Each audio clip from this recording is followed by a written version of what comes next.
going and going. Oh my God, we exhausted our transport fare. When we were coming back, we didn't have enough money to come home. Imagine the person that wants to give us scholarship. I like that. So those of you that say you are passionate, please just go on a ride, a wild ride. Let's see whether your passion will be successful, will still be alive by the time you finish your transport money, Abby. Hello and welcome to Impact Bureau, a unique podcast brought to you by Mayan Organization. Impact Bureau is designed for NGO leaders, executives, founders, members, and trustees. Think of us on Impact Bureau as your unincorporated trustees who give you real advice that you wish your real board coulda, woulda, shoulda. Hi, welcome and thanks for joining today's episode of Impact Bureau. Yay! I'm so excited that you've stuck with us through all the episodes of season 2. Thank you for being so loyal and super amazing. My name is Adam, popularly known to you as ED, and of course you have noticed that I'm not here with the delectable mood today. But I do have an exciting person in our studio, our podcast studio this morning, and she is the very beautiful ODUN. ODUN, say hi. Hi, everyone. So ODUN is a really experienced social impact leader and NGO founder. And that's why I said she's the best person to kick off this, guest show. ODUN will be sharing with you all this on this, podcast episode today. So stick with us, don't go anywhere. So, for those of you who've been diligent followers of Impact Bureau, all you NGO founders, leaders, and executives, I'm sure by now that you're putting into practice the things that we've been sharing. Anyway, you'll recall that I myself and Mo have promised you several times that we'll be bringing experienced guests. We'll be bringing people to share from their own experiences of running their organizations. And today, I'm glad that we're fulfilling that very promise. So ODUN is going to be sharing with us her own journey. I'll be asking her questions. All those things we've been teaching you. We're going to see how somebody is either practicing it or not practicing it, recording embarrassing moments. But we're basically going to be teasing from her, learning from her own journey and discovering, what mistakes she made and how she's come out of those mistakes and how has her organization gotten stronger as a result. So, let's delve right into it. But let me give you a brief profile of ODUN. By the way, she just came back for the very prestigious Mandela Washington Fellowship. Yay! ODUN, how was that? She was at Kansas University? Yes, Kansas State. So tell us how it was. Tell us. Yes, so it was really great. Mm-hmm. We spent 6 weeks on the training itself. And I was the only Nigerian at Kansas State University. Oh, wow. So, and you know what people think about Nigerians? So, they had a lot of, looking forward to meeting the only Nigerian coming to Kansas State.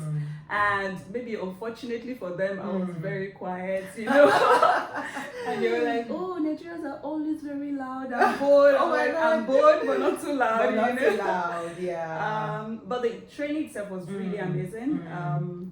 So we're hosted by the Staley School of Leadership, and we had a very deep focus on leadership training, really helping us to see the work we're doing in another perspective. What can we do better and all of that.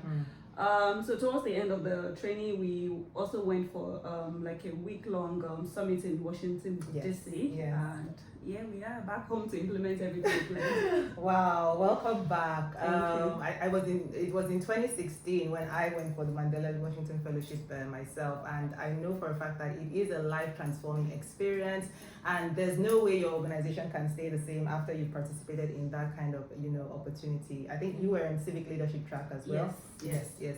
So for those of you out there who are also growing your impact, growing your organizations, I do recommend that you apply for the Mandela Washington Fellowship. It is a fantastic training opportunity. It will hone your skills, it will open your eyes to new horizons, and it will connect you to experts in community development and public solutions that will help you refine the work you're doing. So, welcome back, ODUN. I'm sad to hear that our reputation as Nigerians, there's still this perception about us. But anyways, how we started the year with no grief for anybody. Yeah, right. So, Africans are seeing us and these things are scaring them. Yeah. But thank you for giving them a very positive impression about Nigerians. Anyway, so I didn't mention it earlier. ODUN is the founder of Bramble Network. She's an education specialist, And over the last 5 years, she's been delivering a variety of solutions in education to the most disadvantaged children in primary school level and secondary school level in Oyo State, in far-flung areas of Oyo State. A lot of her work has been concentrated in Akinyele local government, deep rural parts of Akinyele local government in Oyo State. And she's had a lot of phenomenal results in terms of improving young students' pupils' learning outcomes, improving completion rates, and even helping to boost enrollment rates for children in many of these communities. So I celebrate the work that you do, and she's a perfect guest today. So Odun, before you came, I don't know if you've had a chance to catch up on some of the episodes. I know you've watched, I know you're subscribed to our channel already. Yes. So I trust that you've caught some glimpses of what we've been sharing. But we're basically sharing with NGO founders a lot of good practices / best practices about how to run an effective organization so that you can do sustainable impact. So I'll be chatting with you / asking you questions around some of the principles that we have shared. In season 1, and I'll go back all the way to season 1, we talked about things like even composing your board. So let me start with that. What was your own experience like? How did you compose your board? Because Bramble is doing so well. I want to believe that you have a lot of people counseling, giving good advice, and usually a board of trustees is expected to do that. So, are all the amazing ideas coming from this brilliant head of yours only? Of course So not. tell us how your process was. I think that we've been through the bad, the good, and of the whole board formation thing. When we started the work initially, it was just like a bunch of friends and say, "Oh, can I use your name to register?" We talked about that. Yeah. And over the time, I saw how some of these people are not even deeply committed to the work you're trying to do. Yes. And I mean, because it was like some years ago, we were all so young trying to build our life, and people just like outgrow whatever idea, you know. But then we also got to the phase where now we need serious board. We are not doing charity that we just want to like distribute stuff. We are a proper organization. So at that point, I needed to then start looking for professionals that have like some set of skills in the area of what we are doing. So we work in education. We also do some liaising with government, all of those things, legal persons, accounting practitioners. So I then have to like look within my network to start with. Then also talk to people that I know have supported us over time and say, "Oh, do you have somebody that have this set of skills that you can recommend?" And also alignment in values, because some people Please repeat it. the values, because some people have the skill sets, but can we work together? Are they disagreeable? I know that it's good for us to have people giving us critical feedback, but also some people are just disagreeable. They are looking for the loophole in everything you're doing. And because we are a young organization, I'm a young person, I already have enough headache, even running this organization. So I don't want to have board members that I then have to like be looking to please you, So did a lot of that, came up with names. Then I also learned that I needed to create job description. Thank you. Which was very strange, I was like, job descriptions are for like employees. I didn't know that board members need that. So then we drafted some things and said, "Sir, Ma, can you do this? These are the things we expect. We meet twice a year. Are you available to attend some of our programs when we call on you?" Now we make sure that at least one of our board is at any interview we're doing. Are you able to like also help us, those kind of things, Thank you. So now I want to find out from Odun how she went about identifying her mission statement. That's another major, because you do have to do strategic planning. To some extent, you have in your head, a problem you want to address. But when you're now coming up into the point of documenting these things, creating a concept, right? How was your process like? I don't want to preempt you. Tell me how your process of identifying even your mission, what was it like? Okay. Again, we started with a pain point, a personal pain point, like many of us do. We see something that we don't like and we just wanted to, do something about it. But beyond that, I think one, I had to like, even with myself starting this work, I had to like sit down and say, okay, what's my why in all of those questions. Then also beyond that, beyond the fact that I can see the problem, what are the data saying? So I needed to then, I took like a very long time to like start reading up materials, what's UNESCO saying, what's UNICEF saying about all of this matter, you know, bring all of that together. And that was like some of the things that formed the basis of our first document. Then so I also learned a lot, and I think that's one of the importance of listening to this kind of podcast, you know, listening to people that have been walking the journey and say, okay, what's even a mission statement? Okay, so that's one sentence. How should it look like? So so that I began to like make series of drafts and all of that. Then even understanding the problem very well, we had to create something we call like a problem problem definition. So it's like, I think about 5 pages just talking about the problem, just the problem. Then also going to the community. Some of these problems are things that I had experienced, but also, I mean, my journey is different.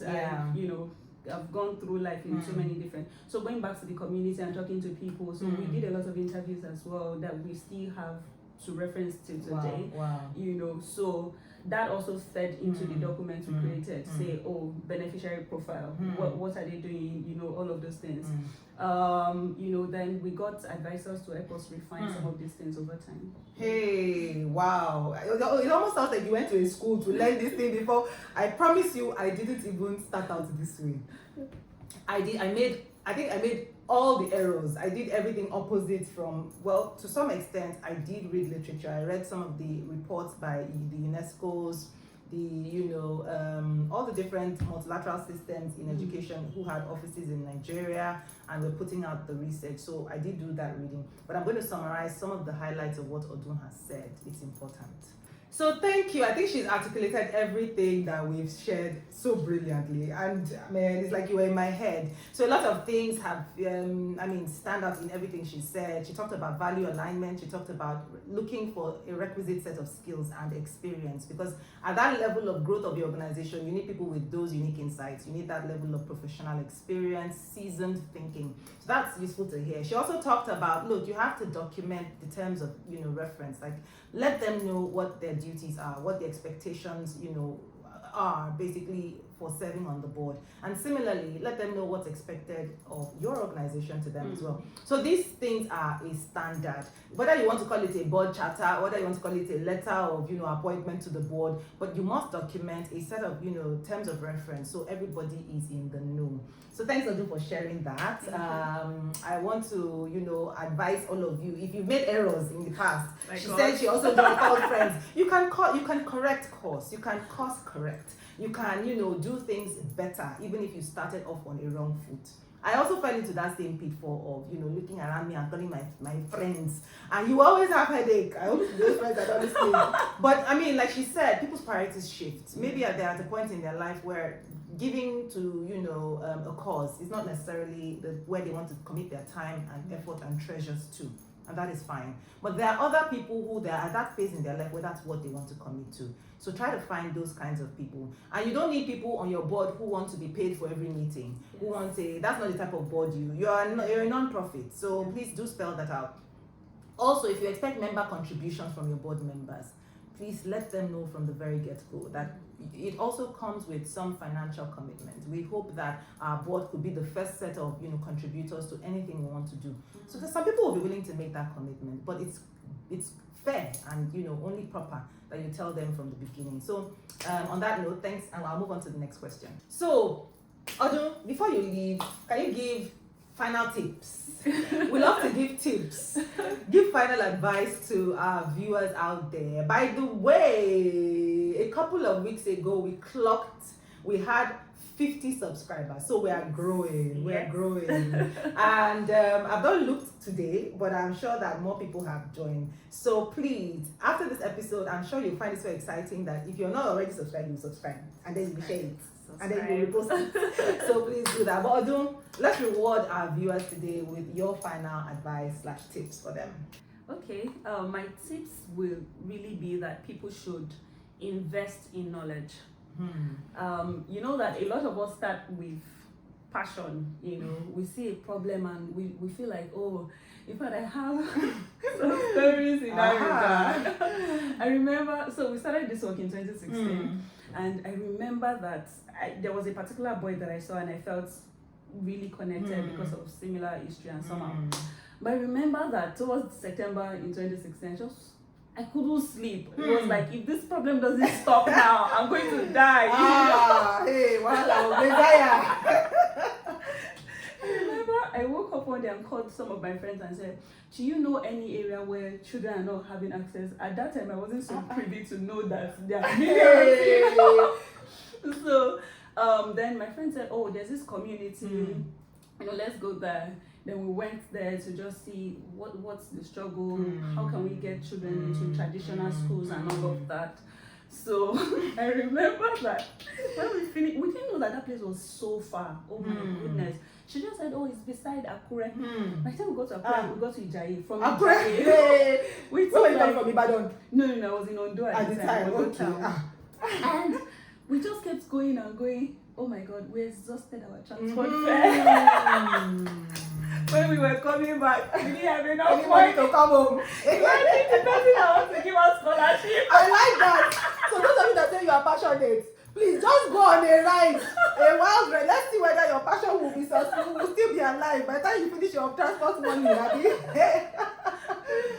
Nice one. So, in addition to that passion, get knowledge. Invest in knowledge, you know. All these things we're saying about systems and structures, even before you start, I really hope that a lot of people, before you incorporate, create some of these things. And if you're already incorporated, you know, start investing in them now. It's not, you know, it's not waste of time.